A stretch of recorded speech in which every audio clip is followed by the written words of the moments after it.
Hello and welcome to the Poetry Exchange. I'm Michael Schaefer. And I'm Fiona Bennett. Fee, we're here in person together. I can't remember the last time we had this. Fantastic to see you. I know, there's no screen involved. It's absurd. It's a big month for poetry. October is the month. I think it's a great thing, you know. It gets to the end of summer, you can have a little bit of a downer feeling, and poetry just swings right in and says, we're going to have National Poetry Day, we're going to have the Forward Poetry Prizes. Absolutely right. Shall we start with National Poetry Day?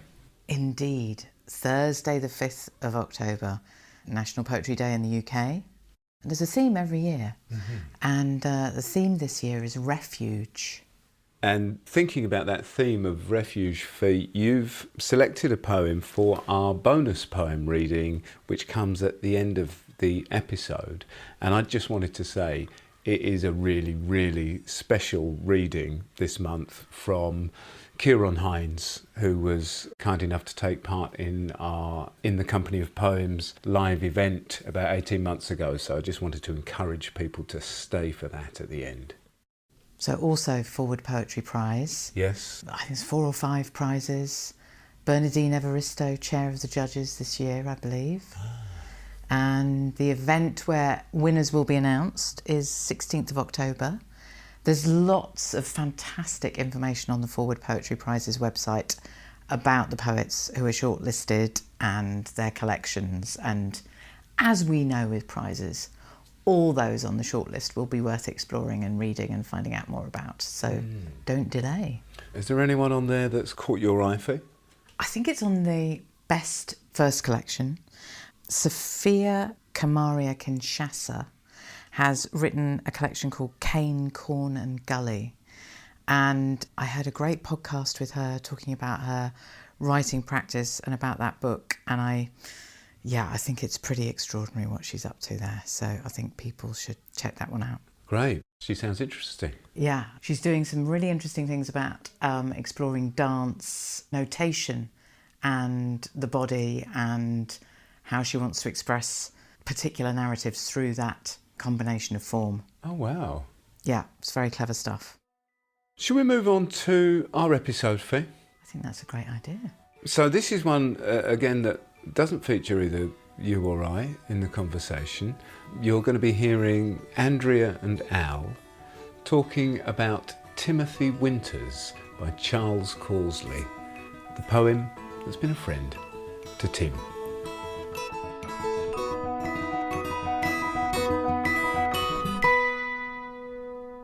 So, Tim, could you read the poem that you've chosen? Sure. That'd be great, thank you. Timothy Winters comes to school with eyes as wide as a football pool, ears like bombs and teeth like splinters. A blitz of a boy is Timothy Winters. His belly is white, his neck is dark, and his hair is an exclamation mark. His clothes are enough to scare a crow, and through his breeches the blue winds blow. When teacher talks, he won't hear a word, and he shoots down dead the arithmetic bird. He licks the patterns off his plate, and he's not even heard of the welfare state. Timothy Winters has bloody feet, and he lives in a house on Suez Street. He sleeps in a sack on the kitchen floor, and they say there aren't boys like him anymore. Old man Winters likes his beer, and his missus ran off with a bombardier. Grandma sits in the grate with a gin, and Timothy's dosed with an aspirin. The welfare worker lies awake, but the law's as tricky as a 10-foot snake.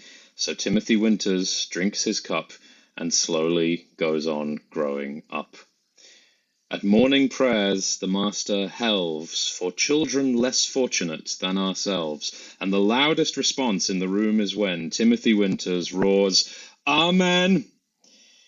So come one angel, come on 10. Timothy Winters says, Amen. Amen, amen, amen, amen. Timothy Winters, Lord. Amen. Lovely. Thank you so much, Tim. Thank you.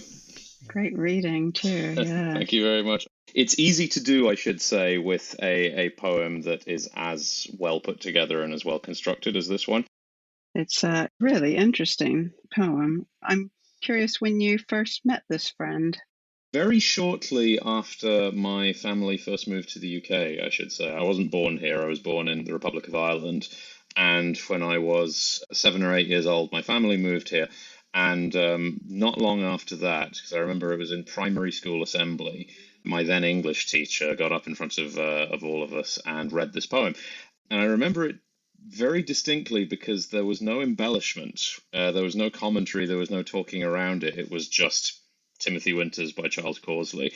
And I think even if some of it, I am quite certain, went over my head, I think something about the verve of its composition, the freshness of its language, there was something about it that just thrilled me.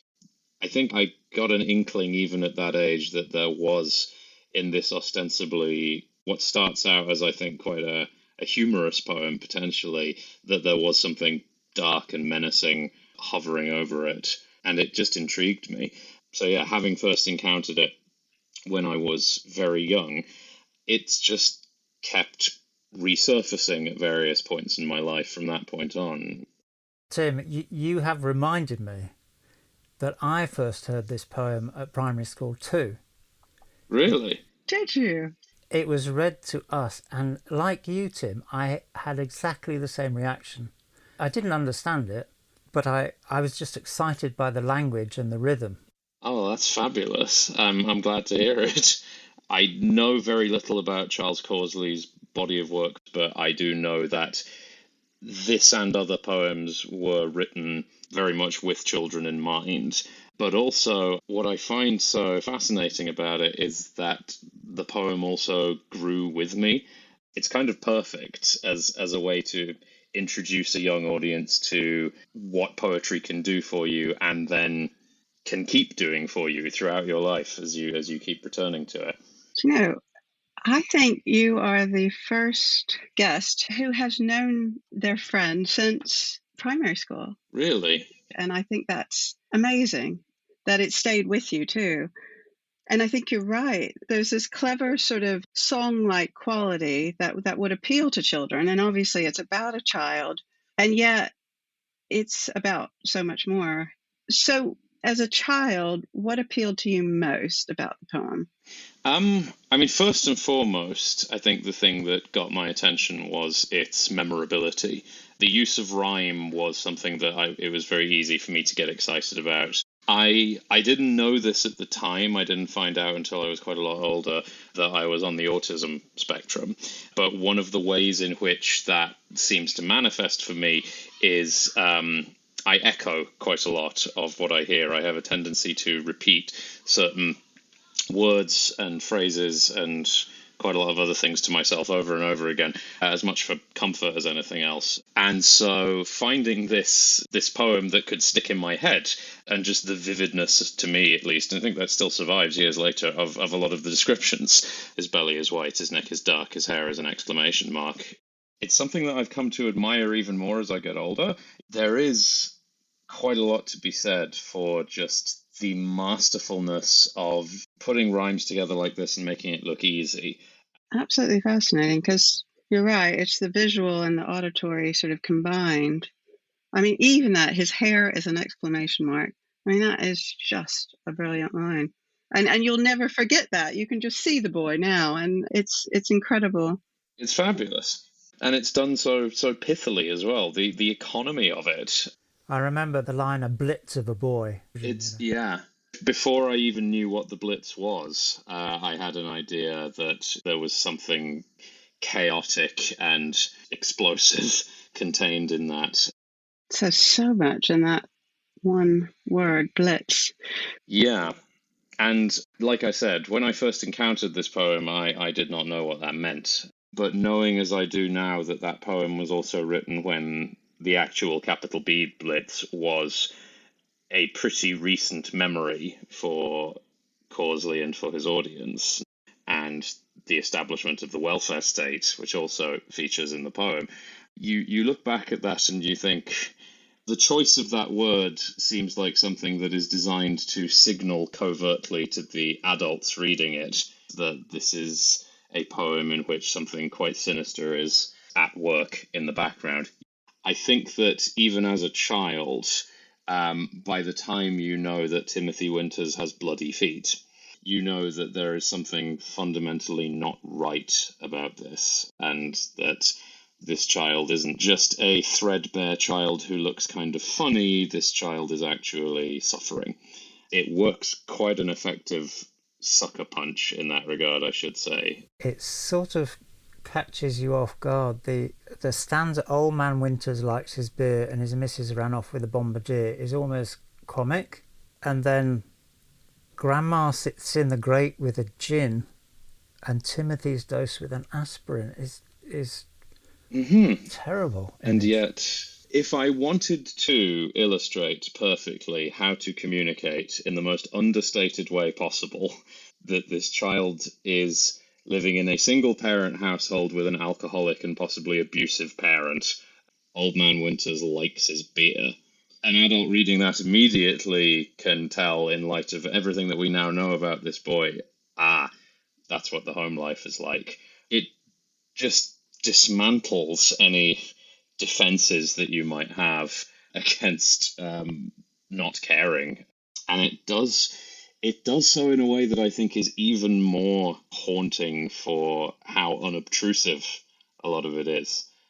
When did you read it and realize how many dark elements were there? When did you start to worry about Timothy?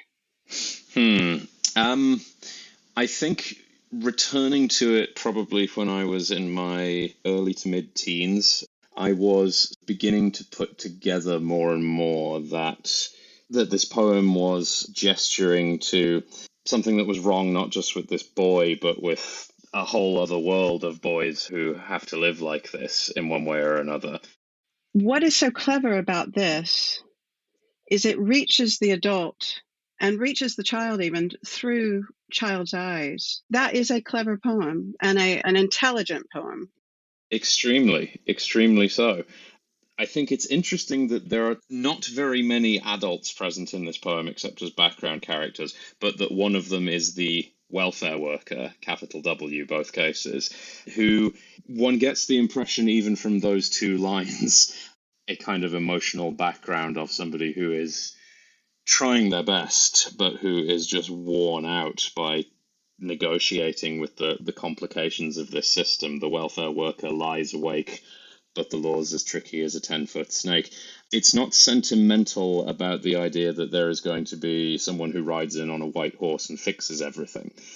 The work of actually trying to make life better for even one person involves toil and emotional labor and nights spent lying awake, wondering what on earth is to be done.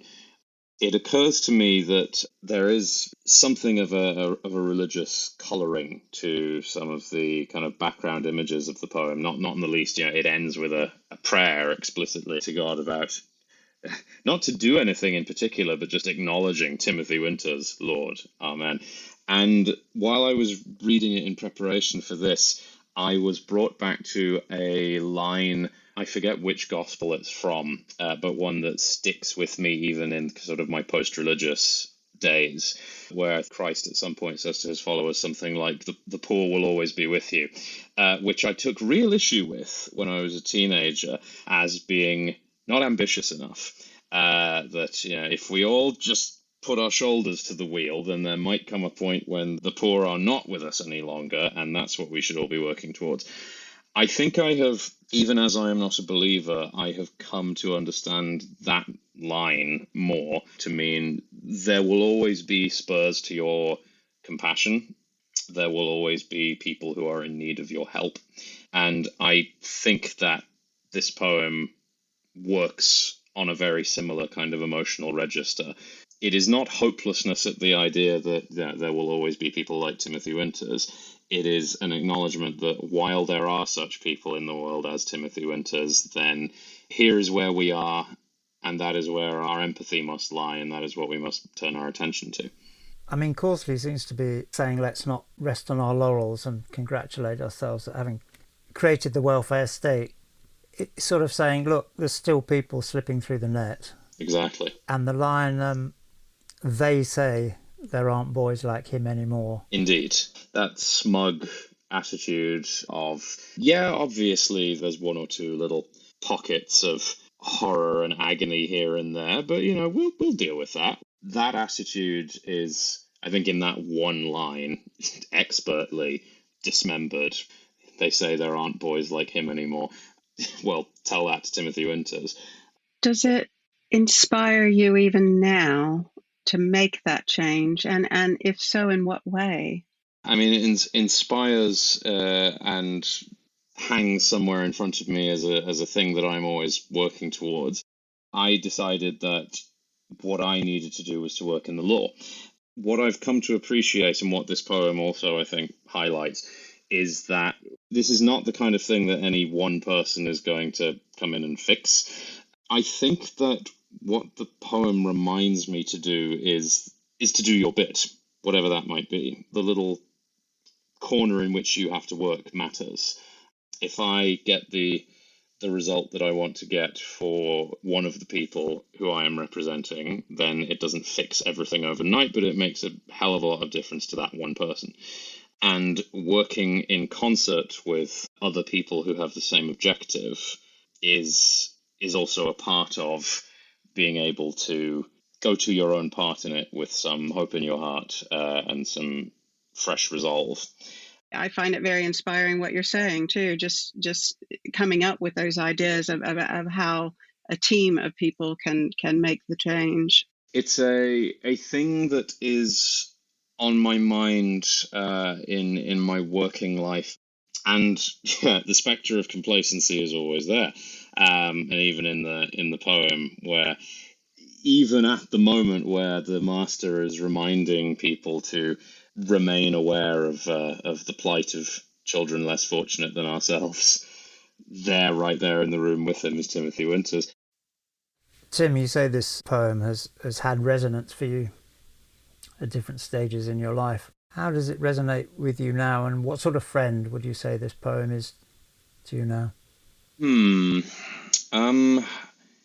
What resonates most with me now, I think, is the sense of resolve, that deciding to make that commitment day after day after day to trying to do the right thing is a spirit that to me comes through even more so in the final stanzas of the poem.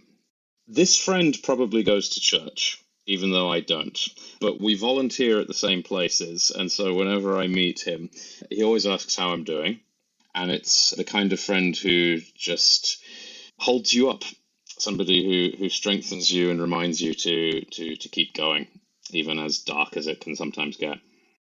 I'm curious, just one last thing. So come one angel, come on 10, Timothy Winters says, amen, amen, amen, amen, amen. I just really want to know what you feel about those last lines. What does that mean? I mean, to me, it sounds one part petition, one part sort of calling for intervention. Come one angel, come on 10, presumably to just intervene and save this poor boy. But I'm also reminded that amen, as I recall, literally means something like so be it. Timothy Winters is himself answering this prayer for children less fortunate than ourselves. He's the loudest voice in the room. And so just ending with his name, Timothy Winters, Lord, amen, commending this boy and just sort of saying, look, here he is. Be good to him. I think that's the hope that you see in that is really moving. When I first saw that line, that last line, Timothy Winters, Lord, amen, I hate to say, but I felt the boy might be lying in a coffin. Mm-hmm. The potential for the darkest possible reading of that poem is, I think, never entirely absent, which is one of the strengths of it. You hope that by offering that up, you can in some way avert that outcome, which really, I suppose, is why, if a poem is somewhat like a prayer, in that it is something that primarily does good for the person saying it, then I think that, yeah, this is a good example of a poem working as a prayer, and a prayer that I can readily say and commit myself to. Timothy Winters. Timothy Winters comes to school with eyes as wide as a football pool, ears like bombs and teeth like splinters. A blitz of a boy is Timothy Winters. His belly is white, his neck is dark, and his hair is an exclamation mark. His clothes are enough to scare a crow, and through his britches the blue winds blow. When teacher talks he won't hear a word, and he shoots down dead the arithmetic bird. He licks the pattern off his plate, and he's not even heard of the welfare state. Timothy Winters has bloody feet, and he lives in a house on Suez Street. He sleeps in a sack on the kitchen floor, and they say there aren't boys like him anymore. Old man Winters likes his beer, and his missus ran off with a bombardier. Grandma sits in the grate with a gin, and Timothy's dosed with an aspirin. The welfare worker lies awake, but the law's as tricky as a 10-foot snake. So Timothy Winters drinks his cup and slowly goes on growing up. At morning prayers the master helves for children less fortunate than ourselves, and the loudest response in the room is when Timothy Winters roars, "Amen." So come one angel, come on 10. Timothy Winters says, Amen. Amen, amen, amen, amen. Timothy Winters, Lord. Amen.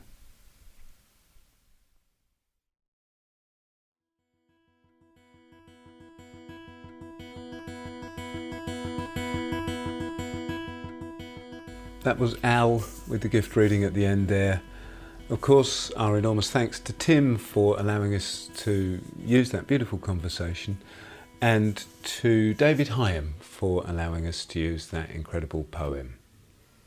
Fantastic. I mean, in listening to that conversation, because we weren't part of it, and listening to that poem, I thought, yeah, this is for Tim and now for me, the kind of friend that holds you to account. And it does so in such an interesting way. You know, if you're going to hold somebody to account, you can't just sort of bang on at them. You've got to do something kind of interesting about how you do that. So I took an awful lot from listening to that. And certainly it's very much part of Tim Kiely's work as both a poet and a barrister and a activist. He's getting on with it. He's rolling up his sleeves and amazing. You found this great quote, Fee. I won't take credit for it, but this is that apparently Charles Causley, who was a Cornish poet, said, "If I didn't write poetry, I'd explode." I like that. Yeah, I think that's where these kind of extraordinary works come from.